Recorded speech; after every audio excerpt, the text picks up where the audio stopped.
Au sommet du vaisseau spatial immense Crimson Veil dans la galaxie d'Andromède, une reine extraterrestre nommée Zitol s'exaltait sur son trône d'obsidienne. Zitol était la dirigeante de l'espèce Vite et la gardienne de secrets incalculables qui pourraient déchirer le tissu même de l'existence. Dans son entourage, un cercle de conseillers de guerriers et de scientifiques se pressait autour d'elle, leurs regards brillants rivés sur l'ingénieur timide Selim Drake, qui avait été amené devant eux. Être en compagnie d'êtres dont la technologie rendait les créations les plus avancées de l'humanité comparables à des jouets lui donnait des frissons. Il s'accrochait désespérément à sa veste usée, essayant de se protéger de l'air glacial et des regards perçants de ceux qui l'entouraient. Ziratal se pencha légèrement en avant, sa silhouette longue et élancée, dominant tout le monde. Sa voix résonna comme le tonnerre dans un canyon vide, alors qu'elle déclara « J'ai besoin de ton sang humain ». Salem cligna rapidement confus, se demandant s'il avait bien entendu. « Sang !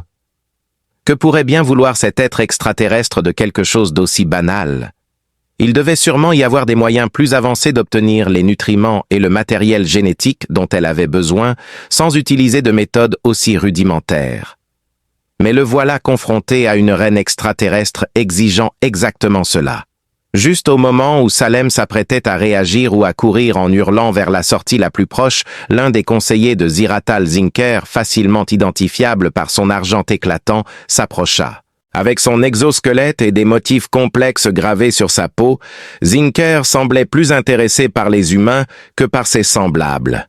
Il n'était pas clair si cet intérêt était motivé par la science ou par une force plus sombre, mais Somme finit par rassembler le courage de prendre la parole. La voix de Zinser tremblait, révélant la peur qui le consumait encore. Il inclina légèrement la tête, comme s'il étudiait un spécimen fascinant sous un microscope. Votre espèce est unique. Parmi ceux que nous avons rencontrés, il commença à parler dans un galactique standard impeccable, une langue universelle conçue pour combler les lacunes de communication entre les civilisations. Mais ce qui vous rend vraiment remarquable réside dans votre propre essence.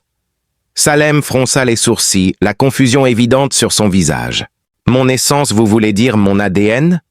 Notre reine cherche quelque chose de bien plus grand, une clé cachée dans votre biologie, quelque chose d'ancien et de puissant, au-delà de toute compréhension, dit Zinker de manière cryptique en regardant la reine. Plus que de simples ADN. Délice, une guerrière légendaire connue pour ses compétences de combat féroce et sa dévotion indéfectible envers Zitol, émergea des ombres à ce moment-là. Vêtue d'une armure noire élégante qui couvrait tout son corps, elle se déplaçait furtivement tout en exigeant le respect partout où elle allait. Elle se positionna à côté de Zinker, les bras croisés sur sa poitrine, dans un geste défiant. « Vous vous conformerez », déclara simplement la dirigeante, ne laissant aucune place au débat.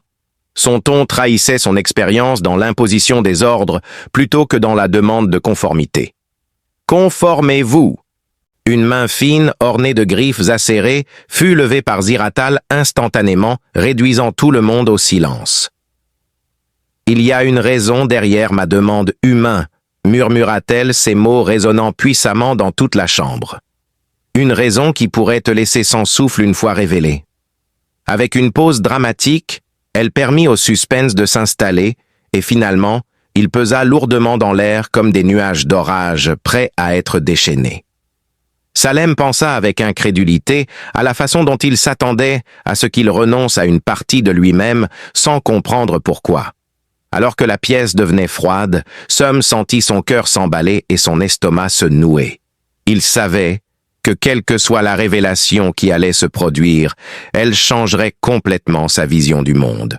Le seul son était le léger bourdonnement de la machinerie du vaisseau qui ajoutait à l'immobilité étrange. Somme fixa les yeux brillants de Ziratal, qui semblait lire son âme et révéler des secrets. Finalement, elle parla d'une voix lourde, comme si elle avait su depuis le début. L'histoire semblait sortie d'une mythologie ancienne, mais ici elle était racontée par une reine extraterrestre à l'intérieur d'un vaisseau spatial à des années-lumière de chez elle. Avant que votre espèce ne marche debout sur votre point bleu pâle de planète, nos ancêtres ont découvert une anomalie cosmique, une déchirure dans l'espace-temps où les dimensions se heurtaient. De cette convergence, des entités d'énergie pure, ni vivantes ni mortes, émergèrent. J'écoutais attentivement, captivé malgré moi. Ils cherchaient des hôtes biologiques capables de contenir leur immense pouvoir pendant des millénaires. Certains hôtes échouaient misérablement, tandis que d'autres prospéraient un temps avant de devenir victimes de l'instabilité. La reine fit une pause, laissant l'anticipation monter jusqu'à ce qu'elle découvre les humains. Alternativement, ils auraient pu trouver des vestiges de l'humanité dans certains brins d'ADN dispersés à travers l'univers. D'une manière ou d'une autre, des fragments de votre code génétique se sont entremêlés avec ceux de ces entités perdues depuis longtemps. Dans leurs premières expériences, ils grimacèrent et peinèrent à traiter l'information. « Assez de paroles !» grogna-t-elle. « Il doit comprendre une chose, sa coopération assure la survie de nous tous. » précisa Zinker avec un doigt griffu, mais assez proche, pour que votre physiologie contienne des échos de leur essence suffisamment forts pour débloquer des capacités latentes dormantes dans notre propre génome. Le Lys renifla avec dédain clairement sceptique quant au niveau de détail partagé avec un simple humain. Ziratal s'appuya contre son trône et le fixa avec une expression qui frôlait la pitié. « La raison pour laquelle j'ai besoin de ton sang, Salem Drake, murmura-t-elle son regard inébranlable, c'est qu'il a le potentiel de stabiliser notre entière race. Sans cela, nous risquons l'extinction. » Cette déclaration fit frissonner Salem et il se demanda ce que cela avait à voir avec la sécurité de quiconque. Kaleum ne pouvait plus respirer pendant un moment. La pensée de l'extermination de ces êtres magnifiques régnant sur la galaxie le terrifiait, à moins qu'il ne puisse leur prendre quelque chose, semblait si surréaliste. Mais ensuite il plongea son regard dans les yeux sérieux de Ziratal et comprit qu'elle ne mentait pas. Quelle que soit la crise qui a frappé le peuple Virate, elle devait être terrible. Mais pourquoi maintenant, au milieu de toutes ces révélations, il trouva enfin sa voix et demanda « Pourquoi cela a-t-il de l'importance maintenant ?» Ziner jeta un coup d'œil au bail avant de répondre « Parce qu'il y a eu des signes que la fracture s'est élargie ces derniers temps. S'ouvre à nouveau. Si nous ne stoppons pas les entités, elles apporteront un chaos inimaginable.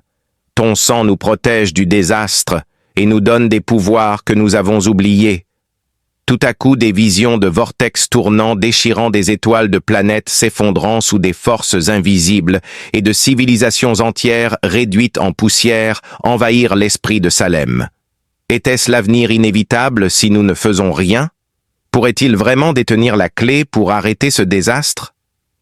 Zitol devait avoir ressenti son anxiété car elle murmura « Nous vous demandons de ne pas prendre à la légère ce que nous vous demandons. Des sacrifices doivent être faits pour que l'équilibre prévaut. Ayez confiance que votre contribution sera remarquée et récompensée. » Malgré ces assurances, Salem doutait toujours des intentions de la reine extraterrestre et se demandait comment quelqu'un pouvait faire confiance aux promesses faites par des extraterrestres dont les motivations étaient si mystérieuses. Peut-être était-ce le désespoir qu'il ressentait chaque fois qu'il était confronté à des choix impossibles sur Terre, mais quelque chose dans son ton d'urgence résonnait en lui. Près de l'entrée de la grande chambre, un tumulte éclata. Des gardes armés traînèrent une silhouette meurtrie dans des robes en lambeaux dans la pièce. L'inconnu lutta faiblement contre leur emprise, son visage caché par des cheveux en désordre et de la crasse. L'un des gardes cria et poussa le prisonnier en avant avec force. Somme poussa un cri de choc audible en le voyant trébucher dans son champ de vision. L'homme n'était autre que le professeur Elrich Veil, un zoologiste célèbre et l'ancien mentor de Salem. Éleva la tête, scrutant lentement à travers des paupières enflées jusqu'à ce que la reconnaissance se manifeste. « Salem » demanda-t-il sa voix tordue par l'incrédulité. « Est-ce vraiment toi ?» Lee avança alors de manière menaçante, ses doigts aiguisés comme des lames tremblant d'impatience. « Silence !» elle rétorqua, se tournant brusquement vers Ziritol. Elle ajouta, « Cet humain possède des connaissances dangereuses pour notre mission. Il doit être traité rapidement. » Non. Selum rétorqua fermement, « Si quelqu'un comprend les complexités de la génétique interespèce, c'est le professeur Val. Peut-être qu'il pourra éclaircir pourquoi mon sang a une telle importance ou proposer des alternatives moins invasives que l'extraction. » Kaleum prit une profonde inspiration et se plaça protectivement devant Elrich. Tout le monde le regarda avec surprise, même le stoïque Vite. Ziratal inclina légèrement la tête par curiosité et demanda pourquoi il devrait accorder de la clémence uniquement sur la parole de Selum. Elrich hocha la tête avec gratitude, serrant les mâchoires, et commença à raconter des histoires d'expériences secrètes menées des décennies auparavant avec des artefacts censés être liés à la même déchirure dimensionnelle décrite par Ziratal. Certains dans l'audience hochèrent la tête pensivement, tandis que d'autres murmuraient « Descente ». Zinser se pencha en avant, étudiant Elrich de près. « Très bien », concéda-t-il après réflexion. « Mais parle vite, vieil homme. Le temps presse. » Alors qu'Elrich continuait d'expliquer le virus en termes techniques, Salem remarqua un changement dans l'audience. Au lieu d'être sceptique, il semblait véritablement intrigué et même le bailleur semblait un peu moins renfrogné. Cependant, juste au moment où Salem commençait à se sentir plein d'espoir, une alarme stridente envoya des ondes de choc à travers la pièce et les lumières clignotèrent de manière erratique, projetant des ombres étranges sur le sol. Les gardes se précipitèrent à leur poste, leurs armes prêtes, et la question « Que se passe-t-il ?» surgit sur leur visage, est apparue sur leur visage. Quelle que soit la nouvelle apportée, elle a fait raidir encore plus son attitude déjà imposante. Annonça Zinker d'un ton grave, s'adressant à la fois aux humains et aux autres virus. Une force inconnue franchit nos défenses. Nous devons évacuer immédiatement, exigea Ziratal, se levant de son trône avec une autorité royale. L'un de ses aides se précipita en avant et murmura avec urgence à son oreille. Au milieu du chaos, Salem aperçut des éclats de destruction à travers les hublots. Des vaisseaux tels des éclats d'obsidienne tiraient aléatoirement sur tout ce qui semblait appartenir à Virat. La réalisation panique de Kaleum le frappa de plein fouet. Il n'était pas venu aussi loin juste pour mourir dans une bataille interstellaire. Prenant le bras d'Elrich, il tira l'homme plus âgé vers le haut et ensemble, ils suivirent la folle ruée des corps vers ce qui semblait être la sécurité esquivant les décharges d'énergie qui ricochaient sauvagement à travers les couloirs. Elle mena un groupe de combattants vers des stations de contrôle vital, son expression trahissant la détermination sans bornes qu'elle avait aiguisée au cours de nombreuses batailles. Zinser à proximité coordonnait leurs efforts à travers des interfaces holographiques, leurs doigts tapotant aveuglément sur des panneaux lumineux. Au milieu de tout ce chaos organisé, Ziratal maintenait un calme déconcertant, observant les événements se dérouler avec une sérénité impassible. Lorsque leurs regards se croisèrent un instant, Somme ressentit une douleur de tristesse. Sous son extérieur composé, Salem ne pouvait s'empêcher de se demander quel destin imminent ou quelles affaires non résolues l'attendaient. À mesure qu'ils approchèrent du refuge supposé, son esprit était envahi par de plus en plus de questions. Qui avait orchestré cette attaque? Pourquoi avait-il ciblé spécifiquement le voile écarlate? Et surtout, comment tout cela était-il lié aux demandes de son sang? Les réponses demeuraient un mystère enveloppé de fumée et de l'écho constant des cris à travers les couloirs métalliques.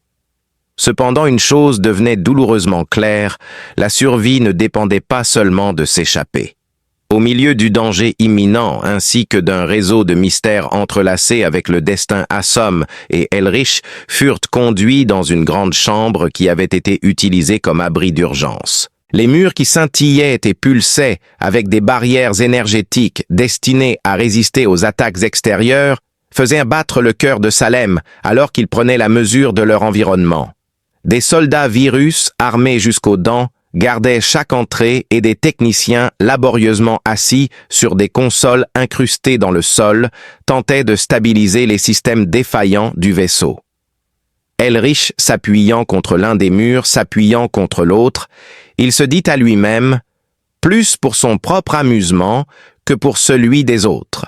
Cela ne devait pas arriver, alors que son corps frêle tremblait de terreur et de fatigue. Pas maintenant. Que veux-tu dire? Questionnait avec une pointe de malice sa prise sur le bras de son mentor, devenant de plus en plus ferme.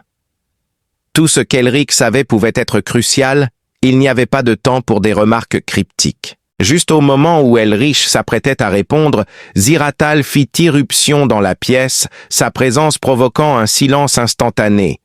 Elle avançait avec détermination, sa silhouette élancée, fendant la foule comme une lame. Zinker et le bail, qui étaient clairement anxieux mais déterminés, la suivaient. « Nous sommes trahis, Ziratal. Nos ennemis ont exploité des vulnérabilités dans nos défenses.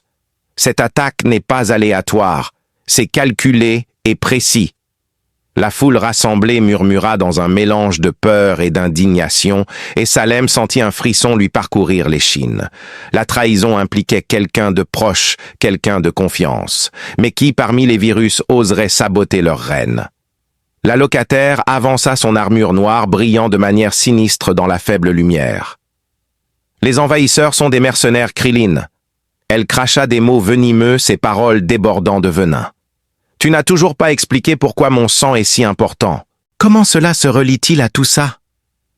Zinzer échangea des regards avec Zitol avant d'aborder le fait que ton matériel génétique contient des traces des anciennes entités liées à la déchirure dimensionnelle. Si elles sont extraites correctement, elles visent à nous détruire avant que nous puissions les exploiter.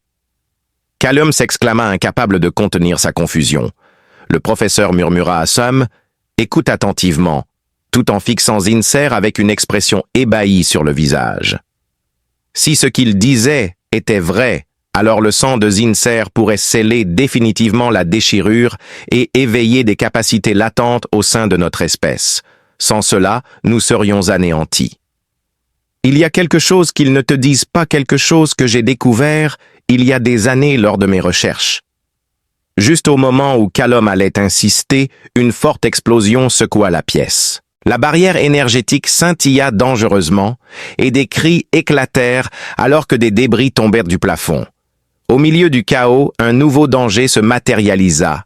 Un groupe de mercenaires Krillin avait fait irruption dans le refuge.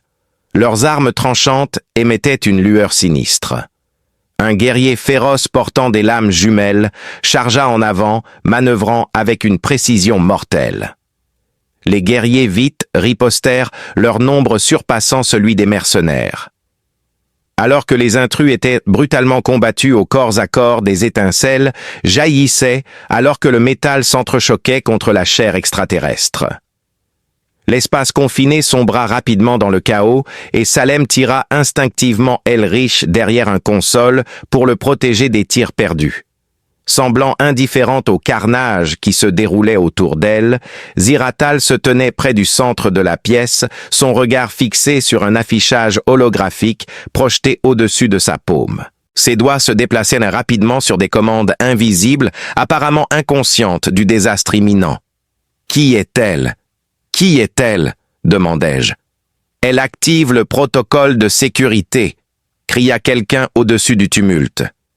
Zinser, esquivant un bolt de plasma, répondit en criant « Si nous perdons le vaisseau, le noyau s'auto-détruira pour empêcher nos ennemis d'accéder à ses secrets. » L'estomac de Soum se noua à la pensée de l'autodestruction. Cela signifiait que tout le monde ici, y compris lui et Elrich, mourrait à moins qu'ils n'agissent vite. Ne pouvons-nous pas le désactiver? Callum exige son anxiété grandissant. Zinser secoua la tête en réponse à la question de Cum, incertain de la manière d'aider la reine ou de répondre à sa question. Seul Ziratal restait à ses côtés. Avant que Zinker ne puisse répondre, une ombre se dessina au-dessus d'eux.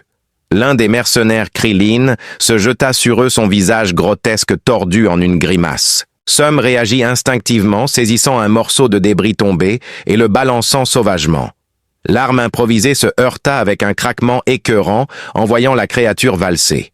Haletant, Salem se tourna pour voir Elrich le fixer avec La remarque sèche du professeur révélait une pointe de fierté alors qu'il disait « Tu as plus de combat en toi que je ne l'avais cru ».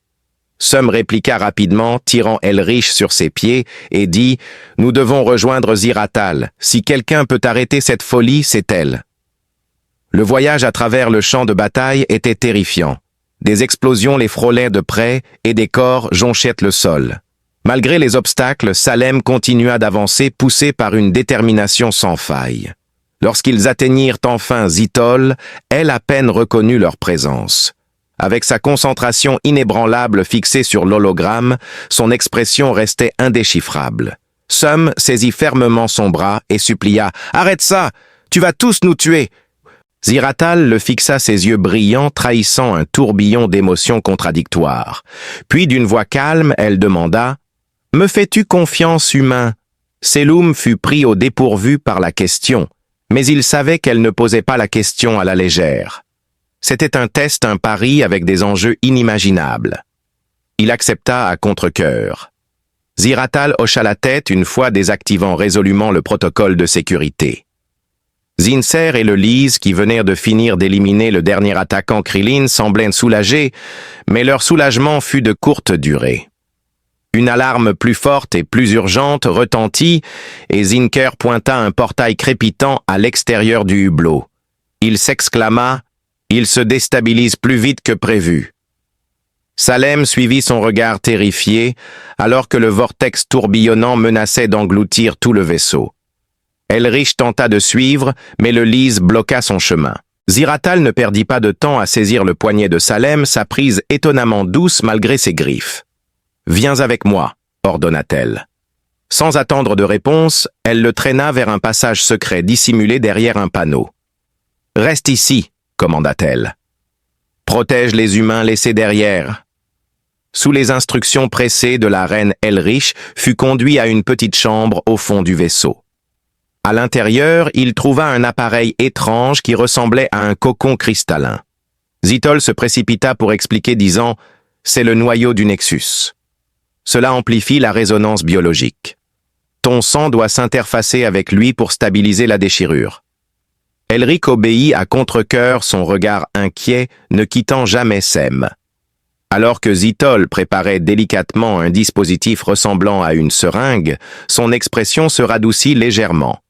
Elle murmura quelque chose à Selum, lui assurant que son sacrifice sauverait d'innombrables vies. Juste au moment où elle insérait l'aiguille dans sa veine, une violente secousse secoua le vaisseau, faisant retentir les alarmes plus fort, signalant un désastre imminent. La déchirure à l'extérieur pulsait de manière erratique, grandissant de seconde en seconde. Puis soudain, les lumières s'éteignirent, et la seule lumière provenant des lampes d'urgence éparpillées dans la pièce était une lueur tamisée. La respiration de Sum se coupa, alors qu'il sentait la seringue encore dans son bras, aspirant son sang goutte à goutte avec douleur. Les machines environnantes tremblèrent, et pendant un instant il eut peur que ce soit fini. Avait-il échoué? Puis du noyau du Nexus, une douce lumière bleue commença à briller, et elle devint plus brillante, pulsant rythmiquement comme un battement de cœur. Ziratal recula, les yeux écarquillés d'émerveillement, alors qu'elle voyait le cocon cristallin réagir au sang de Salem. Les symboles gravés dans la déchirure à l'extérieur du vaisseau persistaient dans sa danse chaotique, avec une énergie qui montait et descendait en motifs complexes semblant répondre à une force invisible. Cependant, quelque chose changeait. Le vortex commençait à contrôler ses mouvements violents et un faible bruit sourd résonna à travers le vaisseau et dans leur poitrine. « Ça fonctionne !» murmura Ziratal, sa voix tremblante d'incrédulité. « Ton essence les tient à distance !» gronda Salem. Il grimaça alors que la douleur dans son bras continuait de s'aggraver et il ressentit une attraction inexplicable à l'intérieur. Plutôt que de la douleur, c'était comme si un lien se formait entre lui et les êtres perdus depuis longtemps, piégés au-delà de la barrière dimensionnelle. Des flashs de mémoire remplissaient son esprit, lui montrant des aperçus d'êtres composés entièrement de lumière et des murmures d'une puissance si immense qu'elle défiait la compréhension. « Tiens bon !» La voix d'Elrich résonna dans son esprit, même si le professeur n'était pas physiquement présent. Selum pouvait sentir sa présence et il ressentit une forte envie d'écouter. En avant, « Tu es plus fort que tu ne le penses ». De toutes ses forces, Salem se concentra sur la tâche à accomplir. Il imagina la déchirure se rétrécir et les entités se retirer dans leur prison. Peu à peu, le vortex commença à s'effondrer sur lui-même, sa fureur se dissipant comme de la fumée dans le vent. Les tremblements cessèrent et les alarmes se turent. Alors que le dernier filament d'énergie disparaissait, ne laissant derrière lui que le vide froid de l'espace, le noyau du Nexus libéra une dernière pulsation triomphante avant de sombrer dans l'obscurité. Il recula en titubant, faible mais vivant sa vision troublée, et il s'effondra au sol. Sur le sol, luttant pour reprendre son souffle, Ziratal s'agenouilla à ses côtés, ses mains griffues, caressant délicatement son visage. Pour la première fois depuis qu'ils s'étaient rencontrés, dit-elle sa voix chargée de gratitude. « Tu nous as tous sauvés. » Son attitude royale habituelle avait perdu de sa puissance. Des heures plus tard, alors que le danger immédiat était passé et que les réparations étaient en cours, Salem se trouva assis dans un coin tranquille de la salle médicale du vaisseau. Elrich était assis en face de lui, tenant une tasse de liquide fumant fournie par les médecins du virus. Malgré tout, il y avait maintenant un sentiment de calme, une paix fragile, née de la survie contre des odes impossibles. « Tu savais » accusa Caléum, brisant le silence. Son ton n'était pas en colère, juste fatigué de l'époque sur Terre pendant vos recherches. « Tu soupçonnais ce que je suis, n'est-ce pas » Elrich soupira lourdement en posant sa tasse. « Je ne savais pas avec certitude, » admit-il. « Mais j'avais des théories. Quand j'ai découvrir de la matière organique dans ces artefacts m'a fait réaliser que les humains pourraient ne pas être aussi ordinaires que nous le pensions. Somme même enfant, tu affichais des traits que aucun autre humain ne possédait, une résilience étrange et une capacité à s'adapter sous pression. J'ai pensé qu'il valait mieux garder mes soupçons pour moi jusqu'à ce que j'aie une meilleure compréhension. Maintenant que Calum a insisté sur la question, Elrich a souri faiblement, et je peux voir clairement. Tu sers de pont entre les mondes Salem, entre les espèces, et même le temps lui-même.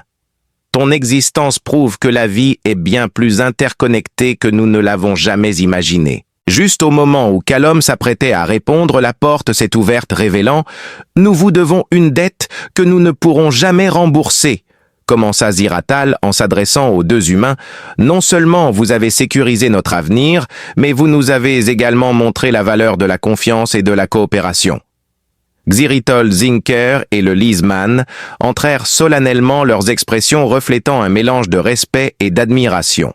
Calum accepta l'appareil ému par l'offre sincère du Lise, mais une question demeurait: que va-t-il m'arriver maintenant? Il demanda doucement. Vais-je toujours porter ce fardeau, cette connexion à quelque chose de plus grand que moi? Ziratal posa une main sur son épaule, son toucher étant étonnamment chaud, et Zinser ajouta « Nous vous escorterons jusqu'à votre monde d'origine en assurant un passage sûr, et si jamais vous souhaitez revenir, vous serez toujours le bienvenu à bord du Crimson Veil. » Alors que les jours passaient et que les préparatifs pour le départ commençaient, Selum réfléchissait au voyage qui l'avait amené ici. D'un simple ingénieur inconscient de son véritable potentiel à un sauveur de deux espèces, il était allé plus loin qu'il ne l'avait jamais rêvé possible. Malgré l'incertitude qui les attendait, il se sentait étrangement en paix.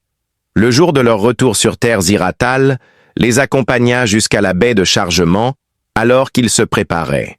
Drake, malgré sa nature extraterrestre, lui assura que ce n'était pas un fardeau, mais un don qui offre des possibilités infinies.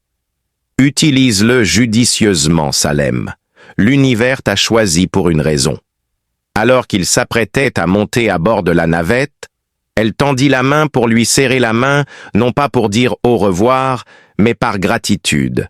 Ce moment, dit-elle, marque le début d'une nouvelle ère pour nos deux races. Somme soutint fermement son regard et la remercia en disant « Merci ». Elrich suivit de près. Alors que la navette décollait, les ramenant vers le bleu pâle qu'ils appelaient chez eux Salem, regarda par la fenêtre l'étendue infinie des étoiles. Il ne savait pas ce que l'avenir lui réservait, mais une chose était certaine, il serait un passager. Les anciennes entités dormaient à nouveau dans les profondeurs de l'espace, leurs esprits agités, apaisés pour l'instant, par le lien formé entre un humain et une reine qui osait espérer. Alors que la navette transportant Salem et Elrich descendait vers la terre Salem, ressentit une paix écrasante. La déchirure était scellée, le virus était en sécurité, et l'humanité avait, sans le savoir, fait son premier pas vers un univers plus vaste. Armés de courage de connaissance et d'une croyance inébranlable, ils feraient face aux défis de front. Et quelque part dans les profondeurs de l'espace, leurs esprits agités reposeraient. Sous le ciel ouvert, Salem tenait l'appareil que le virus lui avait confié. Elric posa une main réconfortante sur son épaule et dit « Tu as tout changé, Salem. » Smam sourit en regardant les étoiles, sa peur du cosmos, remplacée par l'émerveillement. L'appareil avait été un cadeau, un pont vers des possibilités infinies.